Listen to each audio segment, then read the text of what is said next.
अस्सलाम वालेकुम गाइस, कैसे हैं आप सब? ठीक हैं। ये थी आज मॉर्निंग में, मैं बच्चों को पहले स्कूल छोड़ने गई।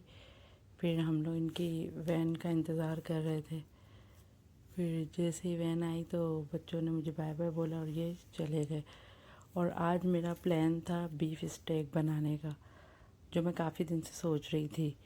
तो बीफ स्टेक के लिए सबसे पहले तो अमेरिका में यहाँ पर गोश्त, हलाल गोश्त के लिए हम लोग जाते हैं। तो पहले मैं ये स्टेक लाई थी, मैंने घर में खुद स्टेक काटे थे। और फिर ये कि मैंने स्वीट कॉर्न भी थे इसके साथ। और साथ साथ मैं आप लोग को बता रही हूँ कि स्टेक में ये चीज़ें डलेंगी। तो अब मैं बनाना शुरू करती हूँ। और सामने मेरे जो ऑयल आलू बॉयल हो रहे हैं। सबसे पहले हम इसको टिश्यू पेपर से इसका पानी वानी, एक्सेस पानी वगैरह, मतलब इसको ड्राई कर लेंगे। ठीक है। और फिर इसके बाद हम लोग इसकी मैरिनेशन में स्टार्ट करूँगी। मैरिनेशन में इसके बाद इतने कुछ ज़्यादा स्पाइसी नहीं, काली मिर्चें, नमक, मीट टेंडराइज़र वगैरह ही गया था। फिर मैंने इसको साइड पे रख दिया था। फिर उसके बाद मैं स्वीट कॉर्न पे आ जाती हूँ। स्वीट कॉर्न भी मुझे ग्रिल करने थे, तो इसके लिए मैंने मेल्टेड बटर लिया था और काली मिर्ची और नमक। और इसके साथ मैंने इसको फॉइल पेपर पर रख के एयर फ्रायर में मैंने इसको 20 मिनट के लिए मैंने इसको ग्रिल कर लिया था। और ये उसमें बहुत अच्छे से हो गए थे। सबसे पहले मैंने इस पर मक्खन की और उसकी ब्रशिंग की। फिर इसके बाद मैं इसको एयर फ्रायर में रख दूँगी। उसके बाद मैं अपने मैश पोटैटो भी इसमें लाजमी बनते हैं, क्योंकि स्टेक ऐसी है, इसके साथ 3 साइड डिशें लाजमी होती हैं। सबसे पहले तो आप स्वीट कॉर्न बनते हैं, इसके साथ मैश पोटैटो होते हैं और एक वाइट सॉस भी है। वैसे तो मैं स्टेक में वाइट सॉस नहीं यूज़ करती, लेकिन वाइट सॉस विद मशरूम वो भी मैंने बनाए थे, वो भी बहुत अच्छे बने थे। और यहाँ मेरे स्वीट कॉर्न मैंने रख दिए। और ये कि ये 20 मिनट में बिल्कुल बन जाएंगे। और साथ साथ मैं मैश पोटैटो की तैयारी कर रही हूँ। अब मैश पोटैटो में मैंने मक्खन डाला और अभी इसमें मैं हैवी क्रीम डालूँगी और मिल्क डालूँगी और काली मिर्चें, नमक और ऑरिगेनो, ये सब डालने के बाद इसको अच्छी तरह से पकाना है। इसको काफ़ी 10 से 15 मिनट तक हम इसको पकाएंगे, ताकि इसकी अच्छी इसका क्रीमी सी इसकी शक्ल आ जाए ना।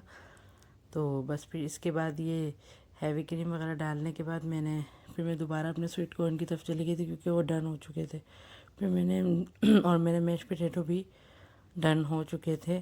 तो मैंने ये दोनों चीज़ें सेट असाइड कर दी। अब मैं अपनी थर्ड इंग्रेडिएंट्स की तरफ आऊँगी, और उसके वो है वाइट सॉस विद मशरूम।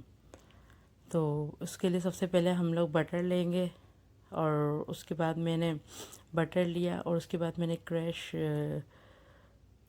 लहसुन का पेस्ट नहीं, मैंने फ्रेश लहसुन लिया था, तो उसको मैंने सौते किया उसमें। और फिर उसके बाद मैंने इसमें मशरूम डालूँगी मैं। सही है। फिर इसको 5 मिनट के बाद पकाने के बाद मैं इसमें भी हैवी क्रीम, मिल्क, ऑरिगेनो, काली मिर्चें और ब्लैक पेपर और नमक, ये सब मैं इसमें ऐड करूँगी। तो उससे इसका बहुत अच्छा सा फ्लेवर आ जाएगा। और ये कि फिर खाने में भी ये अच्छा लगेगा, क्योंकि ना ये देखिए मैं इसमें मशरूम डाल रही हूँ और इसको अच्छे से सौते कर रही हूँ।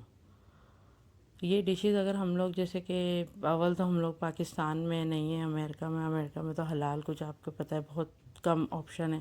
पहले हम लोग न्यूयॉर्क में रहते थे, मियामी में, तो मैं अभी मूव हुई हूँ 3 इयर्स अगो।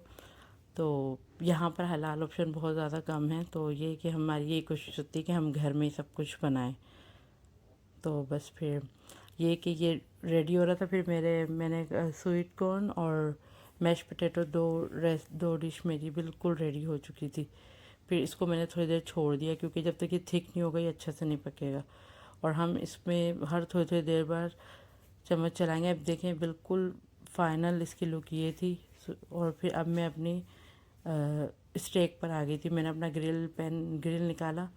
ये इलेक्ट्रॉनिक ग्रिल है और इसमें कोयले वगैरह सब डलते हैं, इसका फ्लेवर खुद ब खुद आ जाता है।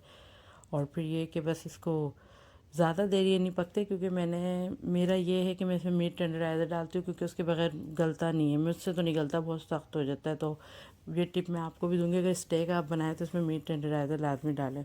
और फिर ये ग्रिल वेजिटेबल्स थी, इसमें इसमें जुकीनी थी और कैरेट था और बेल पेपर थी।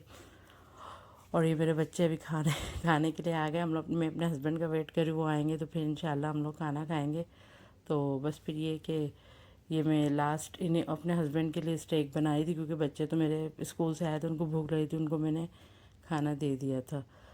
बस फिर ये कि हमने बहुत ज़्यादा इंजॉय किया और स्टेक बने भी बहुत अच्छे थे। और मुझे बहुत अच्छा लगा कि मैंने इतना अच्छा अरेंज किया सब कुछ।